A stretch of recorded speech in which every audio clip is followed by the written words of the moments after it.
menyimpan satu channel YouTube, kemudian satu lagi video khusus untuk pneumatik. Jadi nanti yang untuk pneumatik dan hidrolik bisa dilihat di situ penjelasannya, dan bisa ditelusuri juga lebih lanjut. Saya lihat lumayan enak penjelasannya, bahasa Inggrisnya juga mudah untuk ditangkap, aksennya tidak terlalu susah, tidak terlalu sulit untuk ditangkap.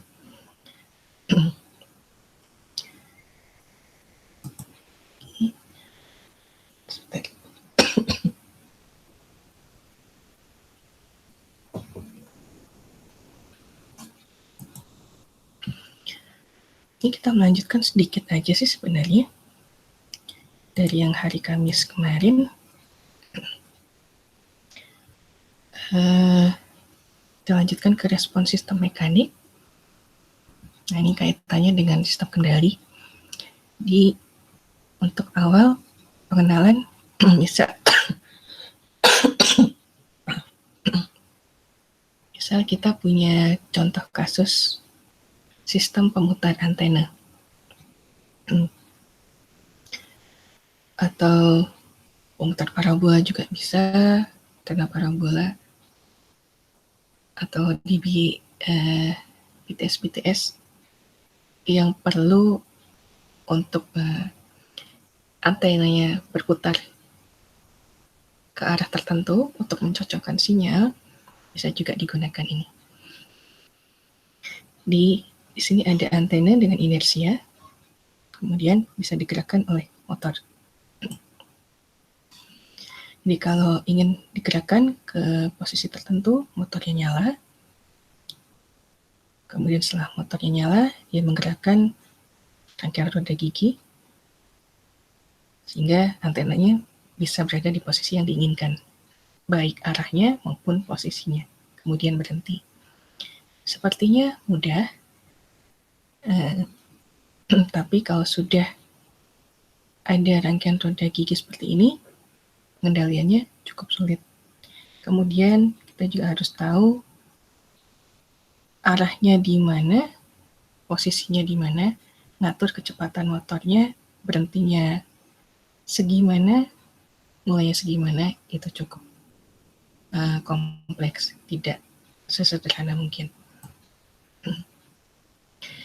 Kemudian ada lagi dari masalah mekanik. Antena ini punya inersia. Jadi gaya yang diperlukan untuk mulai bergerak itu lebih besar dibandingkan dengan mempertahankan gerak. Kemudian rangkaian gayanya ada dipengaruhi dari roda giginya, sumbunya, kemudian komponen metal lainnya. Dan fleksibilitas masing-masing komponen ini beda-beda. Kalau antenanya ditahan, nggak bergerak, dan motornya nyoba untuk berputar, roda gigi ini bisa sedikit kepelintir. Jadi seolah-olah seperti menggulung pegas yang kaku atau keras. Kemudian karena seolah-olah sedikit terpelintir ini menggambarkan adanya lengkungan di komponen, di part mekanik saat komponen ini diberi tekanan. Nah, kenapa ada lengkungan? Lengkungan ini diakibatkan dari friksi yang sudah kita bahas. Di semua komponen bergerak, ini akan memutar suatu poros, tentunya punya friksi, baik di porosnya maupun di masing-masing ini, pertemuan antara roda gigi satu dengan roda gigi berikutnya, atau di asnya, di motornya sendiri. Gaya friksi ini akan menghambat gerakan di dua arah, pertama di roda gigi ini.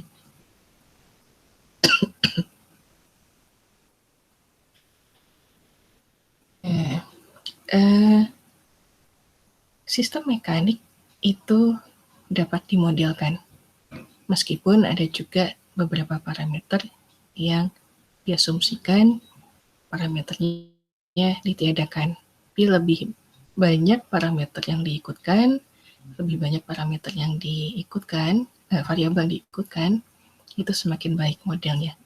Meskipun ujung-ujungnya pengendaliannya jauh lebih sulit dibanding yang model yang banyak asumsinya.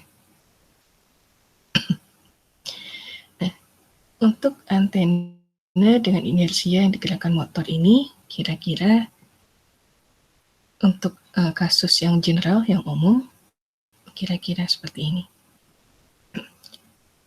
Sini ada tuas, ada beban, kemudian ada penghubung. Lalu ada peredam.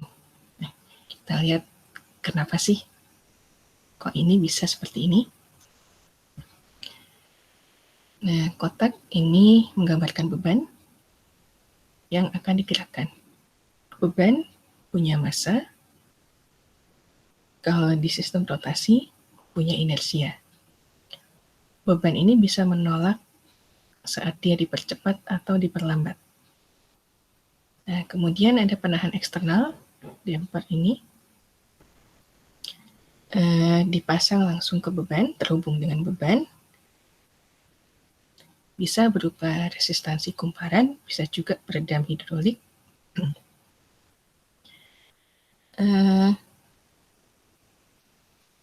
Kemudian ada penghubung sumber daya atau ungkit ini. Dan bebannya ini direpresentasikan dengan gagang fleksibel yang aksinya seperti pegas. Gagang ini merepresentasikan fleksibilitas rangkaian daya, baik kelenturan ungkitnya, roda gigi, dan lain-lain.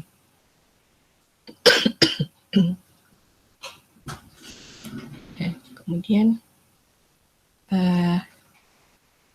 kalau kita lihat ini, jadi antena tadi dengan roda gigi bisa diibaratkan seperti ini. Di kondisi awal bebannya berupa antena, kemudian ini dimisalkan roda giginya untuk menggerakkan antena ini. Jadi di awal, motor terhubung dengan roda gigi, lalu ke beban, dan ada tambahan dampernya. Di awal, beban terhubung ke ungkit ke sini melalui gagang fleksibel ini. Kenapa fleksibel? Jadi gagangnya bisa melengkung. Tapi kemudian bisa melenting, jadi seolah-olah seperti pegas ini gagangnya. Saat ungkitnya ditekan dengan kuat, awalnya gagang ini melengkung. Karena ada friksi, kemudian ada inersia yang menahan gerak beban ini. Saat ungkitnya terus ditekan, sampai gayanya cukup, ini, saat gaya cukup, dia cukup kuat untuk menggerakin beban, untuk mendorong beban. Jadi yang tadinya ada di posisi A, mulai bergerak menuju posisi B. Nah, kemudian saat ungkitnya sampai di posisi B, jadi ternyata ungkit di sini terpasang juga parameter jaraknya sama seperti di beban A dengan B. Saat posisi ungkitnya ada di B, seharusnya beban ini juga posisinya di B. Tapi sebelum mencapai B, peredamnya ngerem bebannya supaya beban tidak lepas dari posisi B. Jadi di beberapa kasus, di beberapa sistem perlu pakai peredam untuk mencegah sistemnya di luar kendali.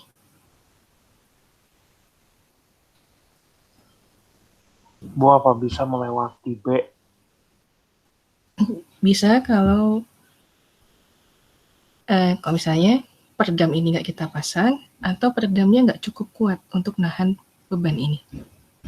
Jadi untuk peredam kita juga harus memperhitungkan kalau gaya yang diberikan ke beban berapa Newton, peredamnya juga harus bisa memberikan maaf, balik lagi, ini dia nahan beban saat bebannya bergerak. Jadi harus diperhatikan friksi saat sliding. Jadi gaya yang diberikan ke peredam paling tidak harus bisa menghentikan gaya yang bekerja di beban ini saat bergerak. Nah, ini ada faktor friksi juga di sini untuk meredam. Jadi kalau lebih kecil, nggak kuat nahan beban ini, bebannya bisa meluncur bebas, lepas dari posisi B ke kanan ini.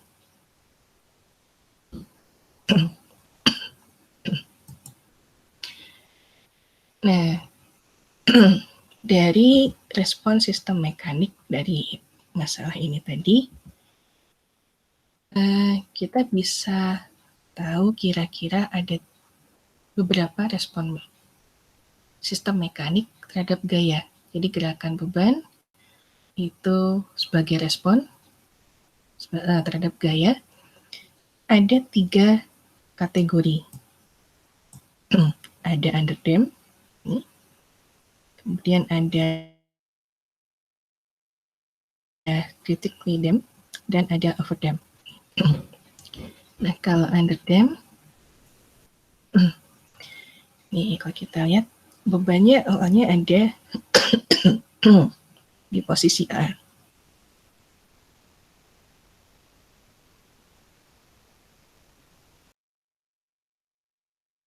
Kemudian ungkitnya ngasih gaya dorong.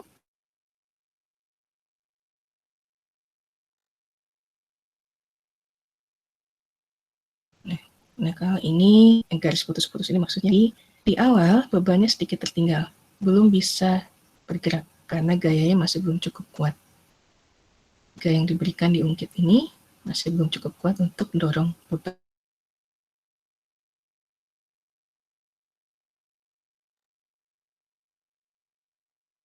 Nah, setelah gagang penghubungnya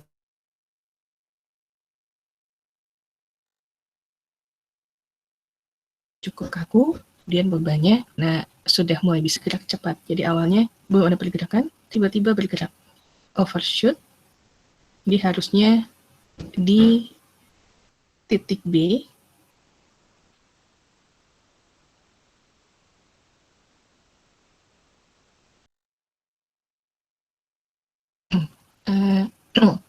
dia overshoot karena inersia terlalu besar.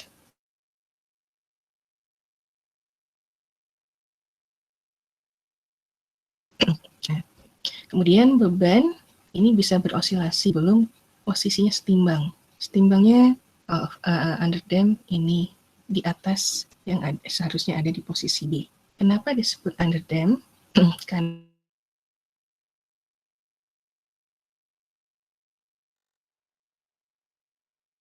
friksinya ini berhenti, terus timbangnya di sini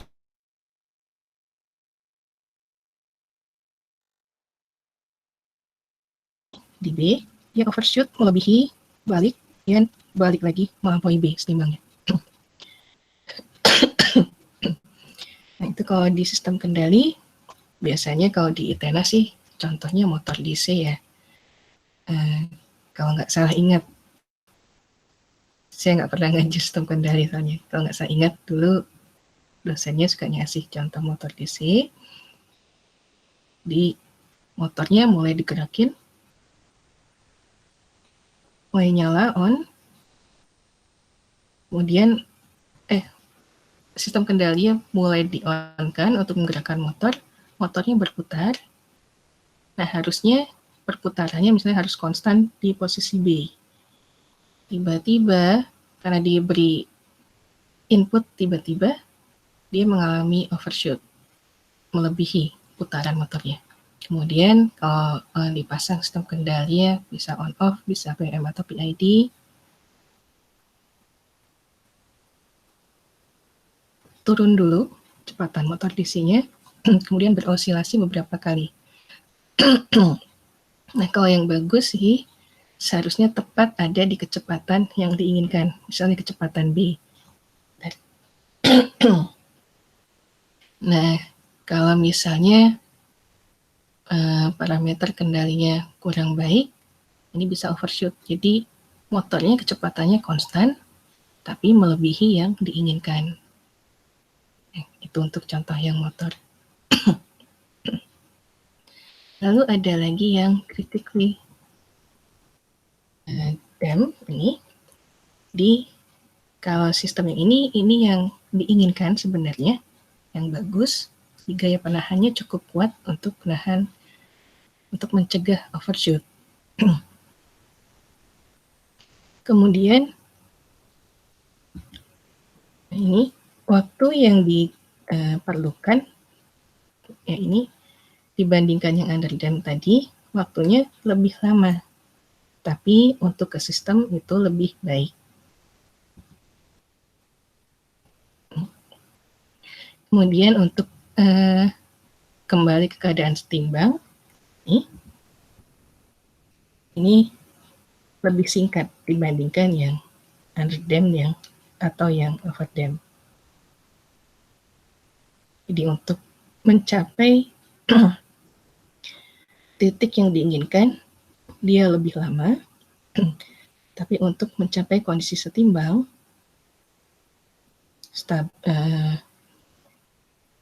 dia lebih cepat dibandingkan dua kategori lainnya. Dan satu lagi yang overdamped, nah ini gaya yang dikasih ke sistem itu lebih besar daripada yang critically. Sehingga respon waktunya lebih lambat. Nah ini. Respon waktunya lebih lambat, kira-kira di sini, dibanding yang critically damped dan yang underdamped. Kemudian posisi akhir bebannya ini tidak berhasil mencapai set point. Ini. Jadi harusnya di garis putus-putus B ini, tapi karena penahannya sangat kuat, dia nggak bisa mencapai ini. Jadi yang lebih baik, usahakan critically damped.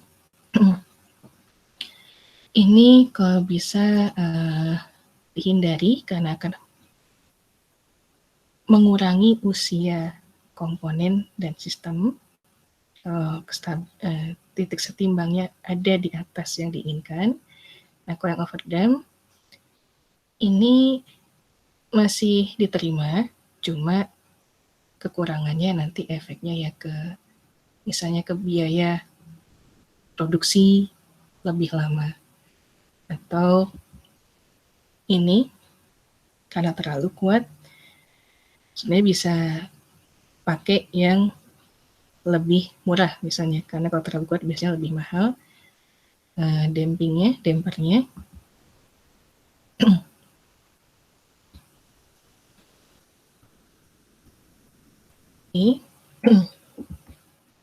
Untuk yang respon sistem mekanik, ada yang ingin didiskusikan dulu nggak?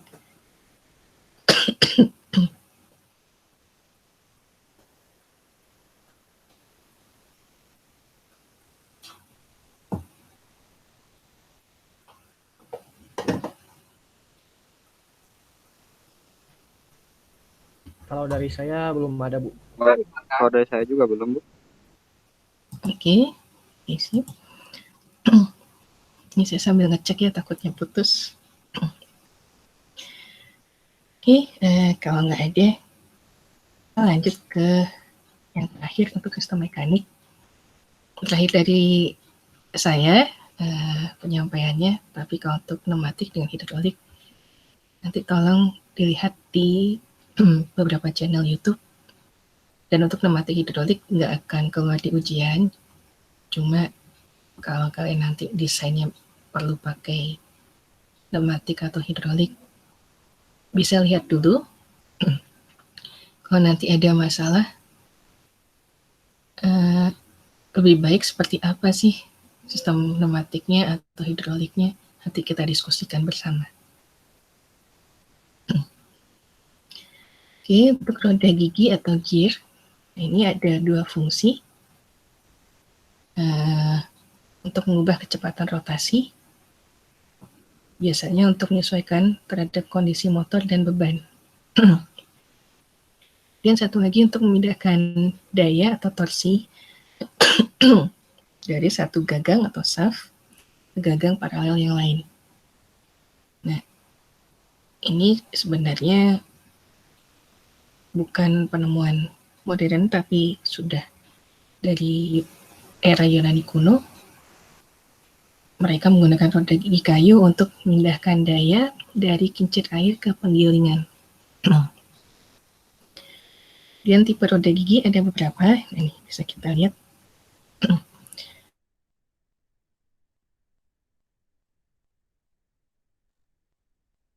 Ada yang spur gears, perhitungan yang ada yang dibahas di mekatronika yang ini, di kuliah ini, yang spur gears ini. Dan untuk yang lain, yang worm dan worm gears, kemudian spiral bevel gears, straight bevel gears, dan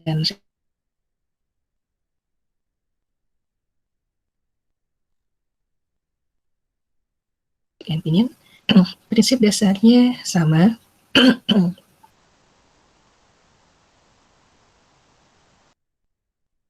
Kalau perlu menggunakan tipe sip kerja dan perhitungannya, jadi tidak murni seperti yang spur gears ini. Ada yang, kalau ini udah sering ketemu ya, kalau yang spur. Kalau yang worm, ada yang pernah lihat ini?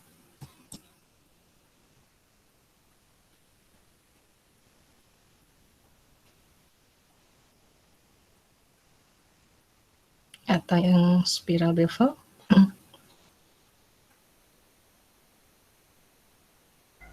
Yang spiral mah yang Atau diferensial yang steering straight gitu. bevel?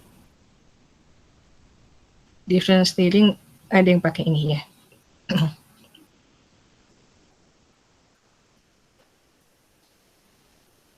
Kalau ini rack and pinion,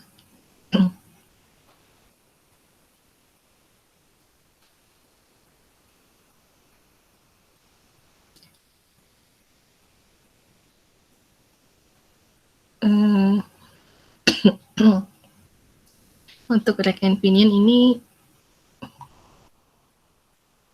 di mata kuliah yang lain, bukan mekatronika, dulu sempat ada, kalau di semester ganjil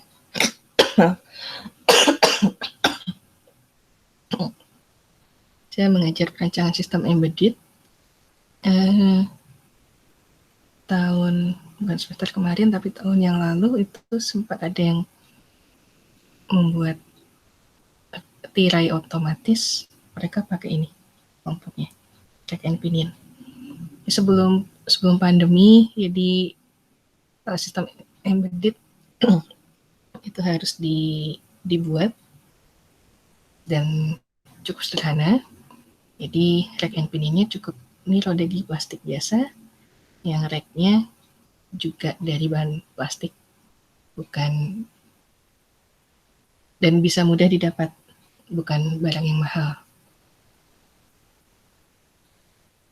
Mungkin ini nanti bisa dilihat-lihat, kira-kira ada di mana saja sih, ketemunya di mana aja.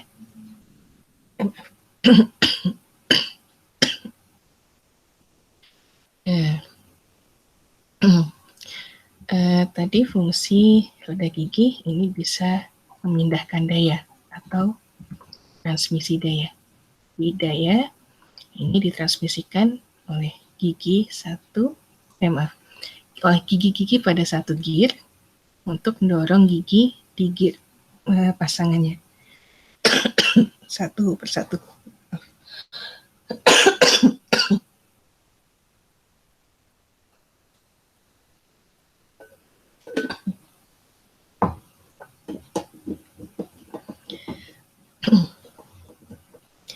Nanti mungkin bisa dilihat lengkapnya. Bagian roda gigi itu apa saja. Kemudian di roda gigi kita mengenal ada pitch circle, atau circular pitch. Jadi diameter utuh roda gigi itu sampai yang terluar ini. Tapi ada lingkaran yang sangat penting di roda gigi, namanya pitch circle ini. Ini jaraknya biasanya tepat untuk yang baik, tepat di tengah-tengah antara yang bagian lembah ini dengan bagian puncak gigi. Jadi biasanya kalau membuat roda gigi bisa ada dua cara. Buat diameter terluarnya dulu, kemudian nanti dipotong ke dalam seperti ini, atau buat lingkaran terdalamnya dulu, kemudian nanti ditambahkan gigi-giginya. Atau bisa juga di tengah-tengah ini, pitch circle ini, kemudian ke bagian dalam dipotong, ke bagian luar ditambahkan.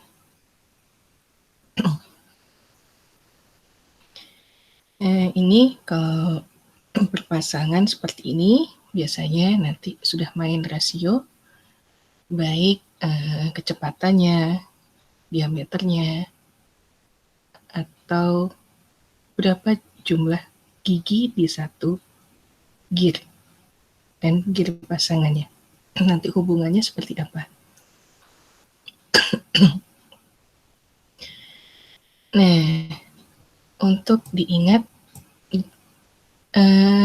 gear itu berputar, sehingga gigi ini cara mentransmisikan dayanya melalui putaran, bukan melalui pergeseran. Kalau giginya bentuknya tepat, nah ini akan berputar satu sama lain, perpindahan dayanya akan halus dari satu gigi ke gigi lainnya. Kemudian karena saling berputar, dia nggak geser satu sama lain, di friksi yang ada ini sangat kecil. Nah ini contoh pergerakan, satu gigi berputar untuk memutar gigi lainnya, kontak poinnya kira-kira seperti ini. Dari A kemudian bergeser ke B, bergeser ke C, dan nanti bergeser ke D, kemudian nanti ke pas ke yang berikutnya, bergeser sini, kemudian pindah ke gigi lainnya, mengikuti ini, pola ini.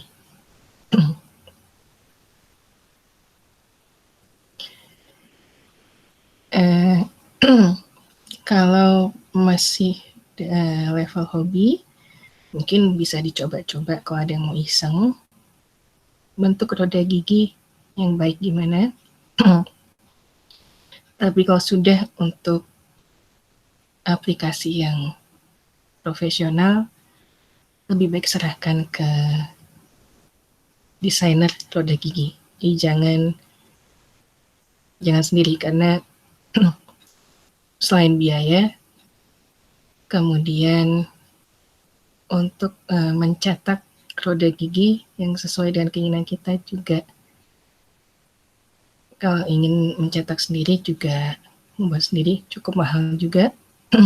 Lebih baik diserahkan saja ke desainer khusus. Bisa ditanyakan ke anak-anak teknik mesin, biasanya mereka bisa membuat atau setidaknya punya kenalan desainer yang baik untuk roda gigi. Kemudian ada lagi untuk rangkaian spur gear, jenis yang spur.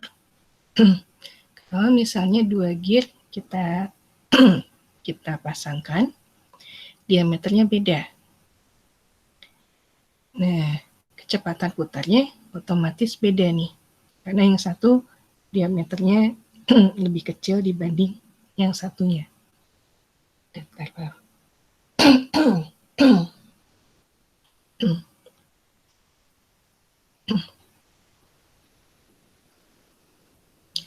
Nah, di sini ada pitch circle, kemudian ada pitch diameter. Diameter pitch yang ini jadi mengikuti pitch circle. Nah, kalau diameter gearnya itu yang paling luar ini.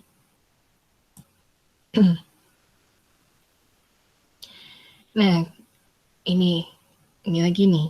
Kalau desain roda gigi cuma satu mungkin masih nggak masalah.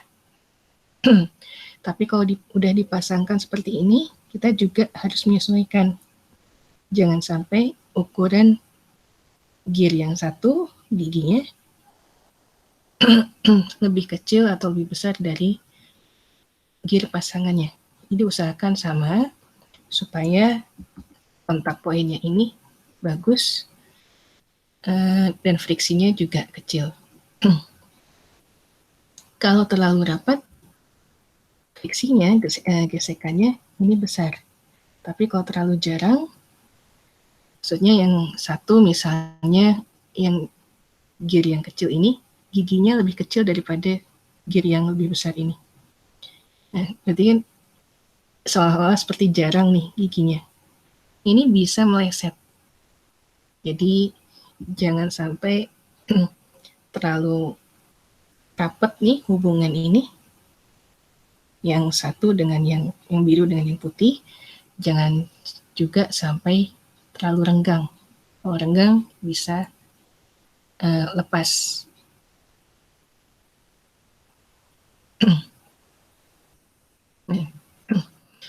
Dan ini ada hubungan jumlah gigi dengan diameter pitch. Jadi banyaknya gigi pada satu gear ini bisa dihitung dengan perumusan ini.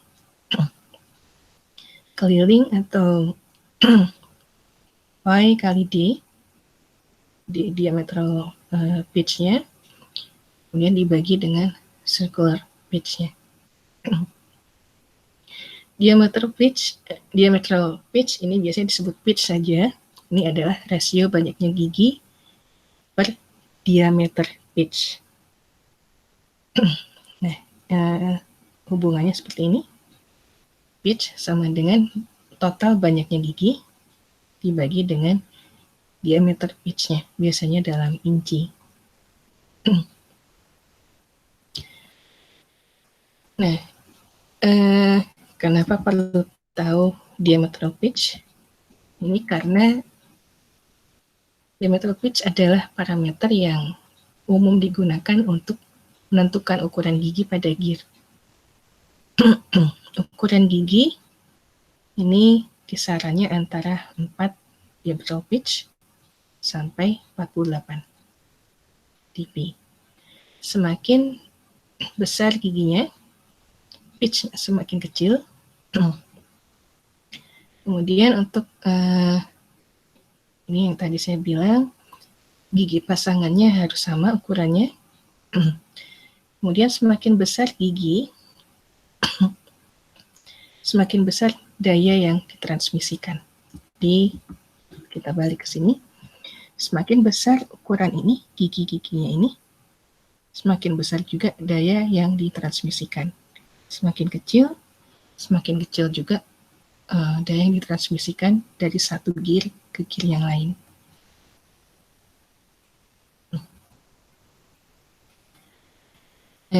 Kemudian satu fungsi lagi, roda gigi bisa dipakai untuk mengubah kecepatan.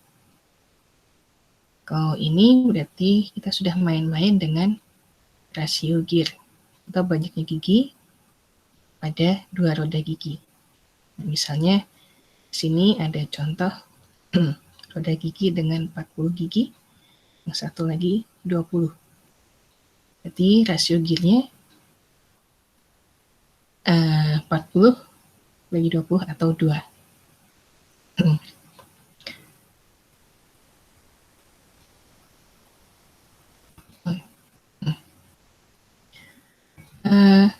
Kemudian untuk rasio roda gigi, ini kita juga bisa mencari beberapa hubungan.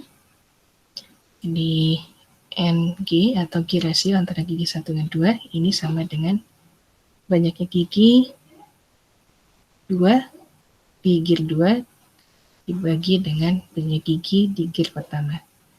Atau keliling roda gigi 2 dibagi keliling roda gigi 1.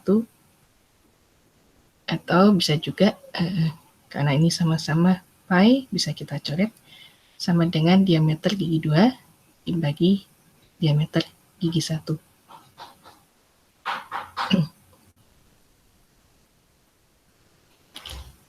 Nah, untuk roda gigi yang pertama, yang ini, karena dia menggerakkan roda gigi yang kedua, yang pertama ini kita sebut drive gear yang menggerakkan.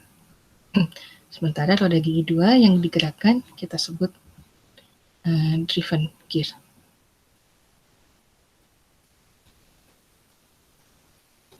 Ini kita masuk ke contoh soal nih, misalnya ada motor terhubung dengan roda gigi, asnya dipasang dengan roda gigi dengan diameter 0,75 inci. Kemudian roda gigi ini harus menggerakkan roda gigi yang lebih besar dengan diameter 2,25 inci. Untuk rasio gearnya, kita bisa membagi jadi diameter yang kedua yang digerakkan dibagi dengan diameter yang pertama, atau 2,25 dibagi dengan 0,75, atau 3 rasionya. Nah, kita bisa menuliskan rasio ini menjadi 3:1. Artinya apa? 3:1 ini, di roda gigi yang kecil atau pinion ini melakukan 3 kali revolusi atau 3 kali putaran, ketika roda gigi yang besar hanya melakukan 1 kali putaran atau 1 revolusi. Jadi ini udah muter 3 kali, ini baru 1. Ini nanti muter 6 kali, ini baru 2 kali putarannya. Bu, Ya, kalau untuk mengatur gear rasio itu jadinya giginya dilepas terus diganti gitu.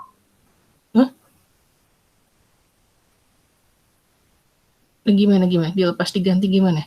Maksudnya gigi yang maksudnya kayak gigi ke-1 atau keduanya dilepas terus diganti sama yang lain gitu biar berubah. Biar rasio berubah. Oh, maksudnya ntar ya, saya kesini dulu deh. Jadi maksudnya ini ada yang dilepas gitu. Giginya ada yang dipotong. Atau gimana?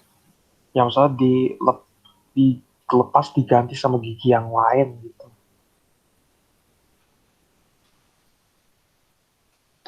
Roda giginya atau giginya? Roda giginya.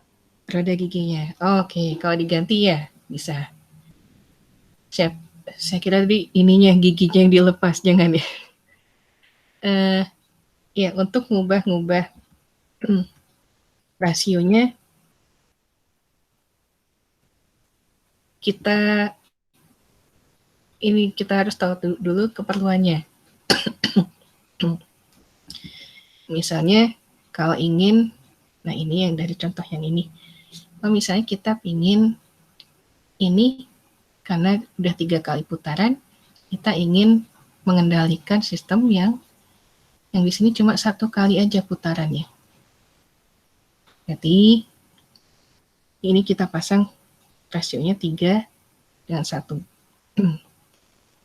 Ini 3 kali diameternya, ini 1. Kalau ingin ganti lagi, misalnya di sini sudah 4 putaran, ini ingin hanya 1 kali, kita ganti yang lebih besar sesuai dengan rasio tadi, 4:1. Jadi kalau ini 75 inci, yang ini kita ganti dengan 4 kali, bukan 75, 0,75 inci atau 3 inci di sini. Jadi kita bisa ngakali dengan mengganti roda giginya, ukurannya, diameternya, atau juga nanti kalau ada keterbatasan ruangan, space, jadi kalau di sininya makin besar, tapi space-nya terbatas dari atas ke bawah, kita bisa melakukan penumpukan, jadi ditumpuk. Cuma itu nanti perlu diperhatikan, rasio totalnya, kalau misalnya ingin 4:1, nanti harus diperhitungkan.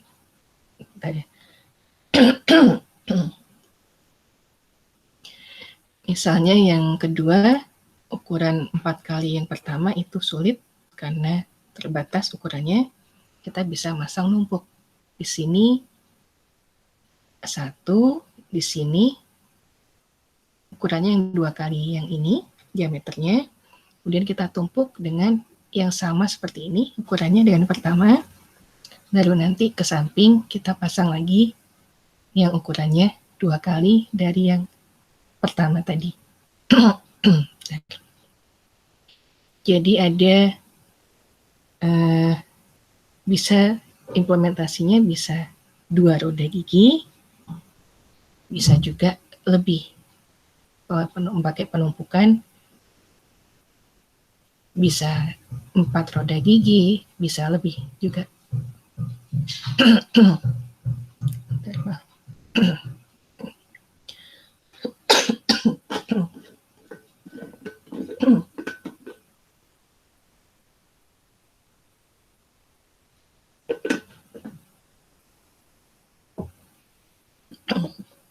Gimana? Sama juga halnya nih. Kalau kita punya gigi, roda gigi yang kepasang ke motor itu lebih besar. Motornya cuma bisa menggerakkan 1 kali putaran, sementara yang berikutnya kita ingin 3 kali putaran. Nah, ini bisa kita pasang kebalik. Yang besar kita pasang di motor, yang kecil kita pasang sebelahnya. Kalau misalnya ingin ganti nih, bukan 3:1, maaf, dari luar ya, 1:3, ya kita ganti. Inginnya kecepatannya 4 kalinya, berarti yang di sebelahnya bisa kita ganti ukurannya 1/4-nya dari yang besar ini, atau kita ganti yang besarnya ukurannya lebih besar 4 kali daripada yang kecil ini. Nanti harus menyesuaikan memang.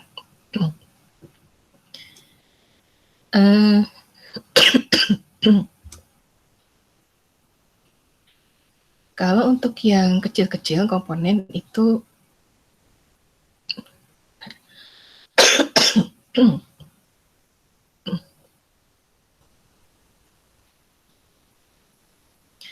kalau yang ada di pasaran, pakai saja yang ada di pasaran yang komersil. Untuk hobi, atau yang metal juga ada. Tapi kalau yang untuk skala industri, ini memang mau nggak mau kita harus ke desainer khusus roda gigi atau pesan khusus. Dan nanti hubungannya dengan usia roda giginya sendiri, kemudian ke motornya sendiri juga. Nanti ada perkiraan usia.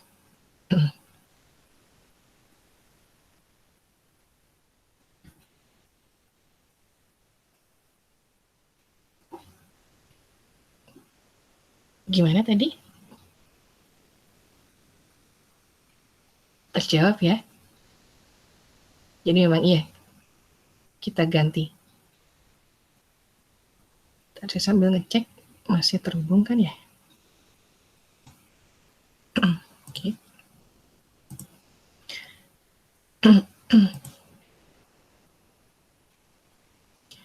Nah, ini kalau tadi kaitannya dengan ukuran.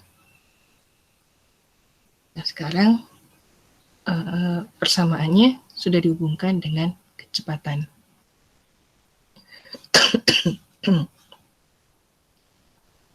Di pada saat yang sama, waktu yang sama, tadi ketika roda gigi yang ini putarannya 3 kali daripada roda gigi kedua, ini berarti roda gigi yang kecil rotasinya lebih cepat daripada roda gigi yang kedua, yang lebih besar.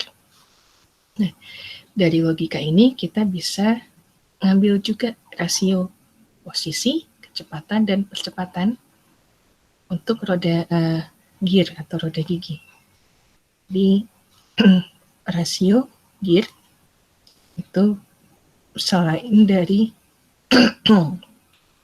jumlah giginya, ini ternyata juga sama dengan kalau N2 dibagi N1, maka kalau untuk posisi, kecepatan, dan percepatan itu terbalik.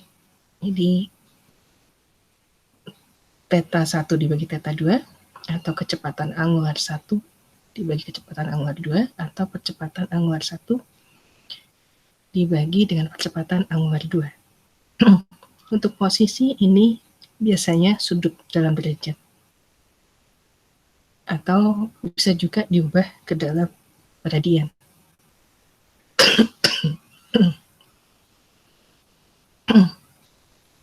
Nah, ini biasanya suka ada yang bingung,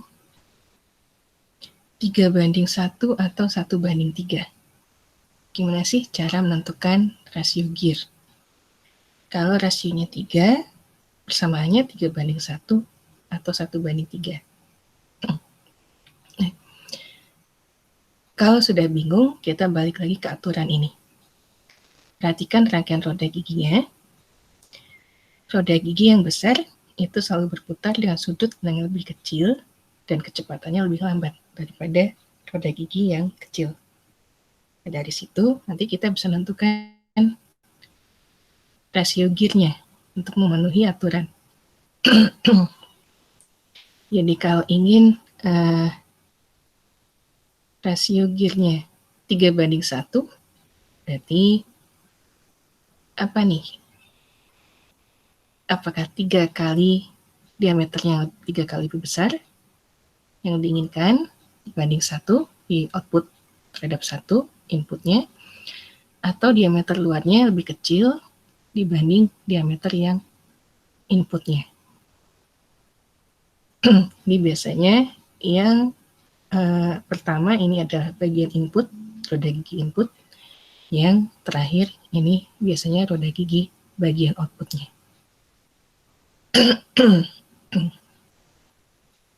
Atau kalau bingung, nggak masalah, cukup bilang rasionya misalnya 3. Nanti kita sesuaikan apa nih yang diperlukan. Apakah kecepatan outputnya yang lebih besar atau diameternya ukuran yang lebih besar di bagian outputnya. Nanti disesuaikan dengan ini. Nah, ini ada contoh soal untuk rasio gear. Nah, ini misalnya ada tuner radio.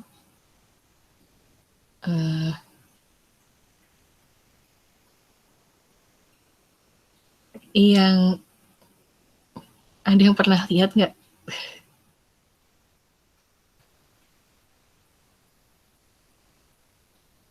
Radio mobil ada yang masih pakai ini nggak? Tuner.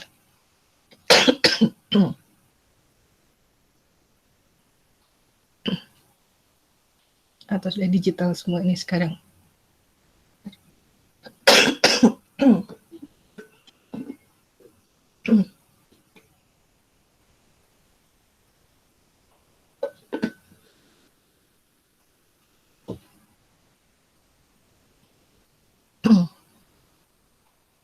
Atau ini osiloskop. Ada yang belum pernah pakai osiloskop?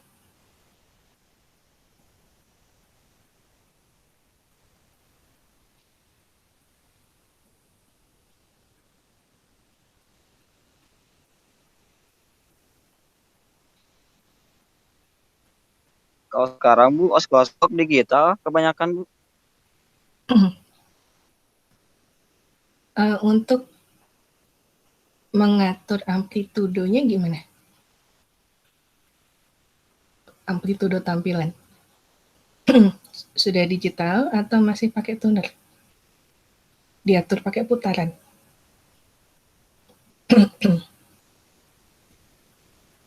Iya sih Bu, Ya. pakai putaran. Kalau Nah, buat itu. amplitude-nya. Nah, oke, nah itu contoh knob ya, putaran. Kalau masih ada yang belum kebayang knobnya seperti apa, mungkin bisa ingat osiloskop, karena kalau radio sekarang sudah banyak yang nggak pakai radio analog. Dan dulu radio analog, bentar ya.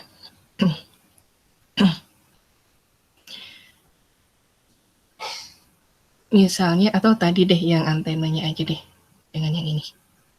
Misalnya ada tuner, kita kalau misalnya ingin manual nih, muter antenanya.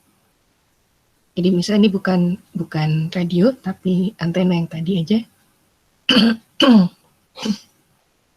Tapi diputarnya bukan pakai motor, di manual pakai tangan. Kita bisa menggunakan bantuan roda gigi. Ya seperti ini.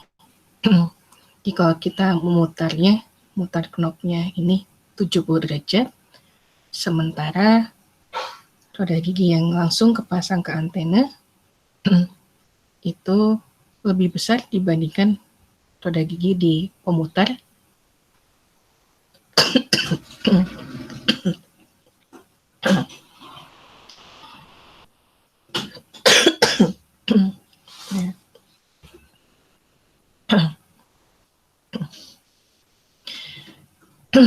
Bentar ya.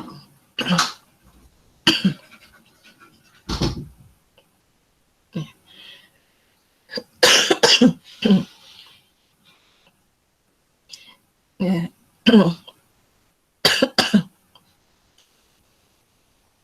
Jadi ketika kita, perbandingannya rasionya 1:3. Atau sini 3:1. Dari output ke input bacanya. Saat kita udah muter 70 derajat knobnya ini, antenanya itu baru berputar kalau kita pakai rasio ini.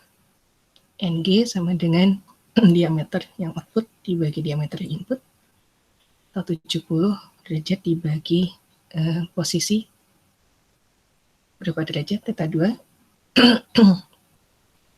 Nah ini bisa kita gunakan rumus yang ini tadi, mencari posisi antena nantinya berputar hanya sepertiganya, yaitu 23,33 derajat. Atau kalau misalnya kita balik juga bisa,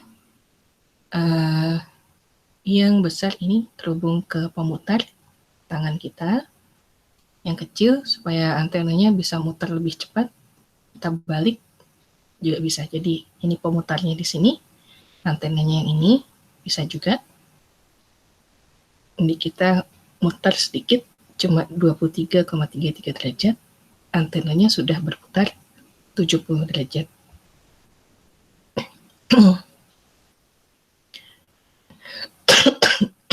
Cuma biasanya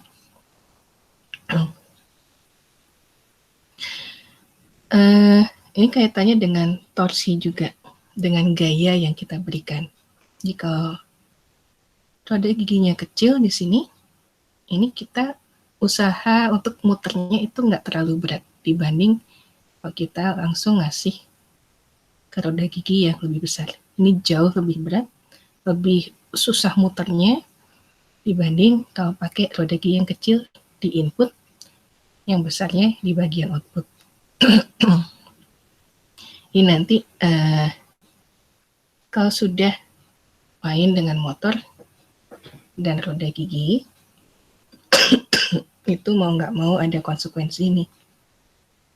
Mungkin kerasa kalau yang main Tamiya ya,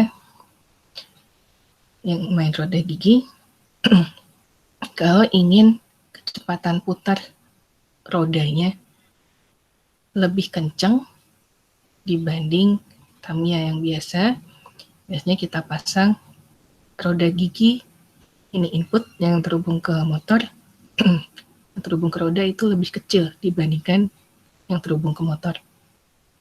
Cuma konsekuensinya torsi di bagian output di rodanya itu jauh lebih kecil dibandingkan yang terhubung langsung ke motor.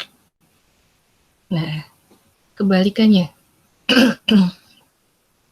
kalau kita ingin kecepatan nggak diperhitungkan, jadi nggak masalah nih, yang kita inginkan sistem untuk mengangkat beban, torsinya harus cukup kuat.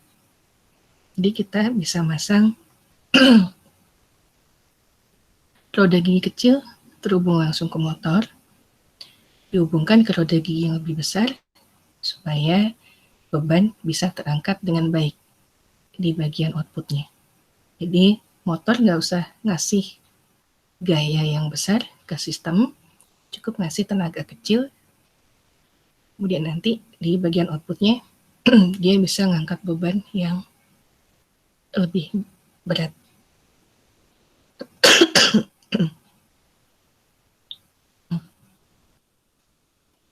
Nah, ini ada lagi soal contoh gear ratio. Misalnya ada motor yang dipakai untuk mengendalikan penggulung kertas. Putaran motornya 200 rpm. Kemudian roda gigi yang terhubung ke motor langsung itu ada 20 gigi. Kemudian yang ada di penggulung kertas, jadi pasangannya terhubung langsung ke penggulung kertas itu 50 gigi. Nah, seberapa cepat sih roller kertas ini berputar?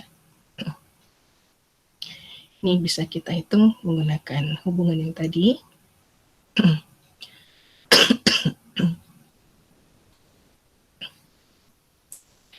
Menggunakan perbandingan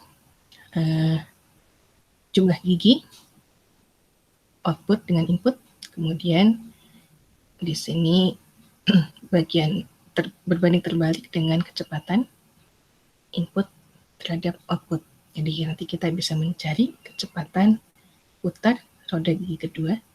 Ini ternyata hanya 80 rpm atau 0,4 dari kecepatan motornya.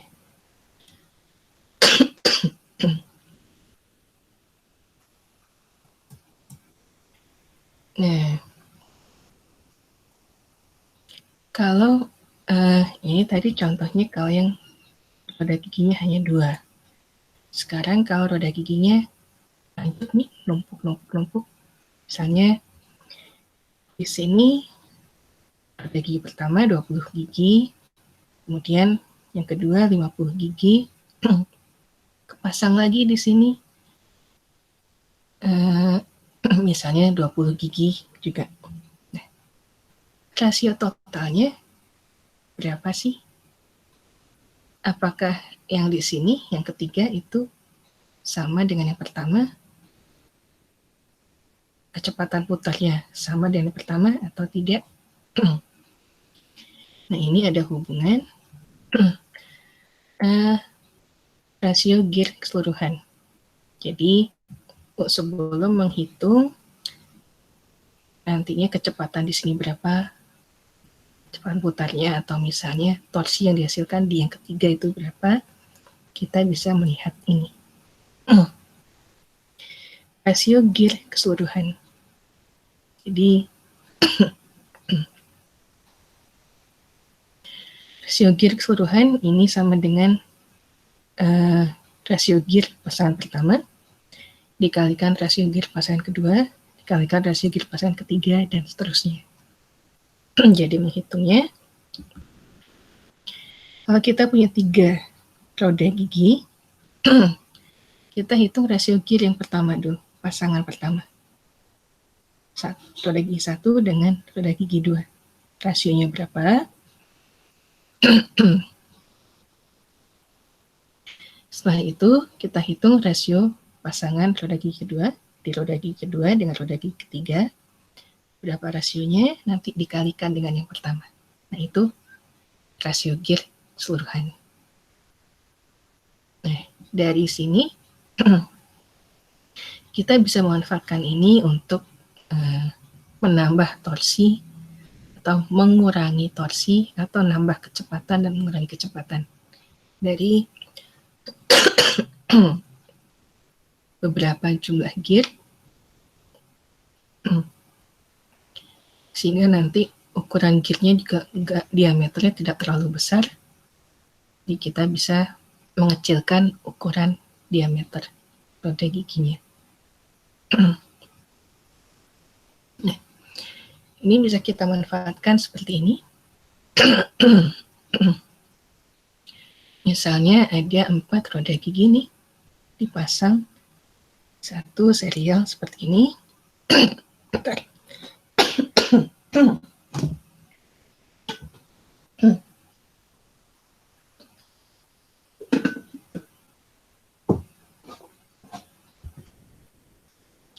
Kemudian yang berikutnya ditumpuk seperti ini. Kemudian yang berikutnya, yang tumpukannya serial dengan yang terakhir. Dia ada masing-masing jumlah giginya. Yang pertama ini ada 10 gigi. Kemudian yang kedua 30, lalu ketiga ada 20 gigi. Yang keempat ini 40 jumlah giginya. Roda gigi 2 dengan 3 atau yang 30 dengan 20 ini dipasang dalam satu as. Jadi kecepatan putarnya sama nih. Jadi meskipun ukurannya beda, karena kepasang jadi satu, ditumpuk, ini kecepatan putarnya sama. Nah, untuk rasio gear keseluruhannya berarti kita lihat yang ini. Yang kedua 30 gigi, yang pertama 10 gigi. Berarti rasionya 30 banding 10 atau 3 banding 1. Nah, kemudian yang kedua ini numpuk dengan yang 20. Yang 20 berpasangan dengan yang 40. Berarti rasionya 40 banding 20 atau 2 banding 1. Nah, rasio keseluruhannya jadinya 3 dikali 2 atau 6. Jadi kalau di sini dari input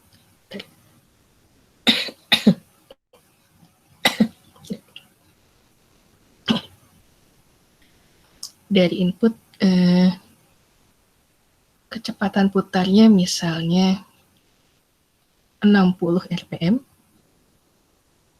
Berarti di sini kecepatan putarnya hanya 10 rpm atau 1/6-nya. Kalau di sini misalnya torsinya 1 kali, berarti yang di outputnya 6 kali torsi dari yang pertama ini.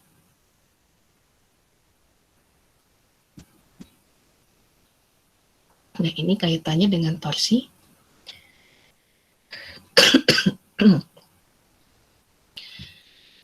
Untuk melihat torsi,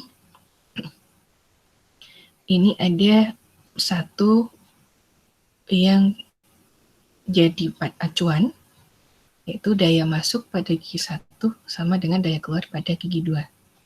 Nah, daya ini sama dengan torsi dikali kecepatan angular atau ini. Sehingga torsi 1 kali kecepatan angular 1 pada gigi 1 ini besarnya sama dengan torsi 2 dikali kecepatan roda gigi 2. Sehingga dari sini kita bisa dapat hubungan rasio gigi juga. Nah, ini kalau kita lihat rasio gigi sama dengan kecepatan angular roda gigi 1 dibagi kecepatan angular roda gigi 2 atau sama juga dengan torsi roda gigi 2 dibagi torsi roda gigi 1. Jadi ini yang tadi sudah dinyatakan ada konsekuensinya.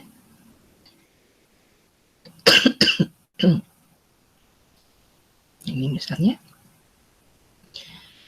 Kalau kita pasang ini input terhubung ke motor, nah ini jadi output yang besarnya ini, torsi di sini ini jauh lebih besar dibanding yang inputnya.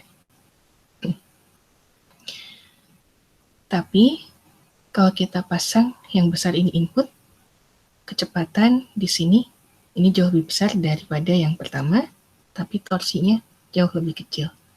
Jadi torsi dengan kecepatan itu tidak bisa sama-sama dibesarkan, tidak bisa sama-sama dikecilkan, jadi berbanding terbalik. Salah satu besar, yang lainnya mengecil. Kalau salah satu mengecil, yang lainnya membesar.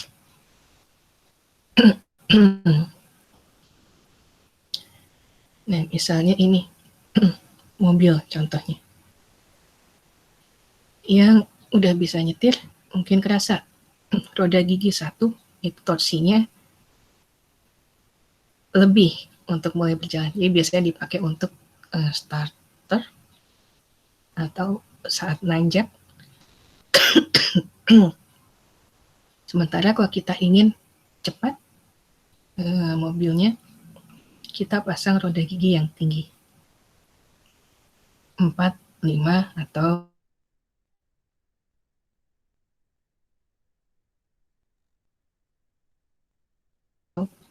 kalau yang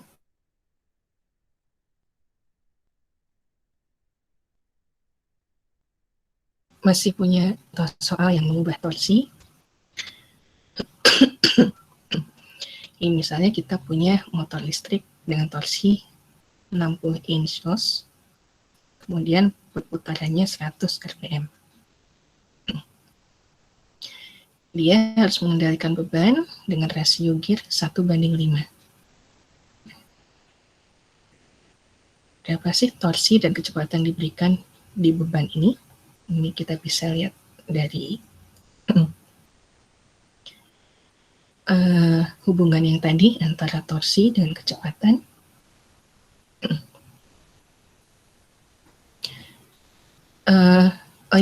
Ini bisa juga tadi penulisannya 5:1 kalau kita lihat dari output ke input, atau kalau kita lihat dari sisi ini, ini input ke output 1:5.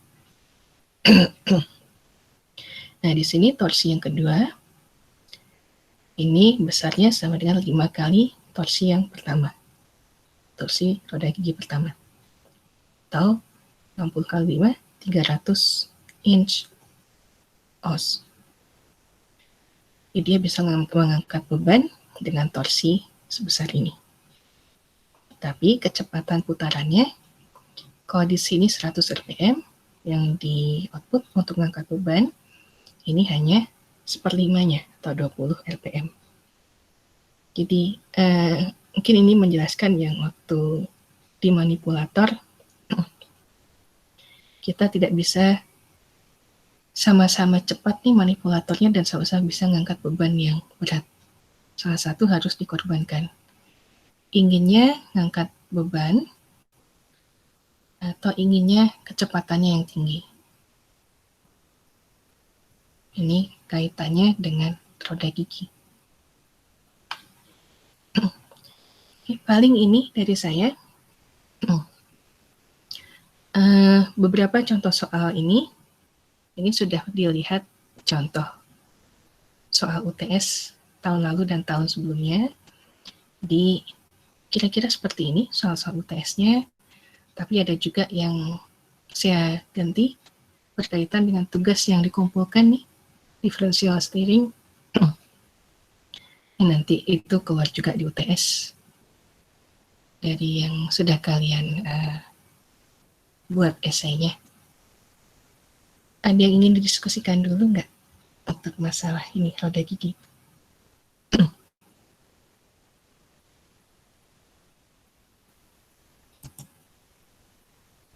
Kalau dari saya tidak ada.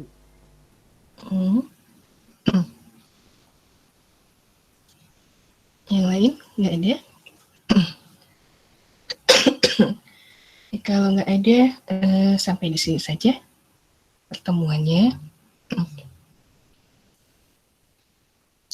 UTS nanti saya buka Vcon-nya. Jadi kalau ada masalah silakan bisa di situ langsung. Tapi kalau yang nggak bisa ikut Vcon juga nggak apa-apa. Saya tidak mewajibkan. Kemudian nanti setelah UTS, Sandi nggak pernah dapat mata kuliah sensor kan ya? Belum pernah, Bu. Belum pernah, karena biasanya di elektronika. Oke, kalau Rainer sudah dapat belum? Gimana, Bu? Rainer sudah dapat belum? Oke, misalnya. Tadi saya stop dulu. Itu di penjurusan kontrol, Bu. Belum dapat berarti ya? Belum, itu di penjurusan. Belum. Oke. Kalau Kevin sudah? Sudah dapat apa, Bu? Sensor. Sensor apa? Ya, sensor yang umum.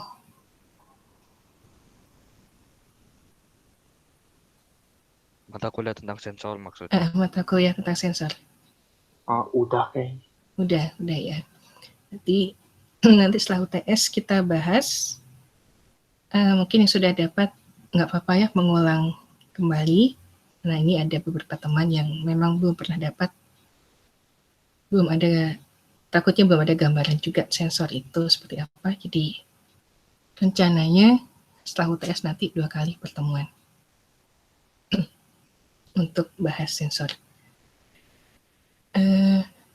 Oke, kalau nggak ada apa-apa lagi, sampai di sini saja.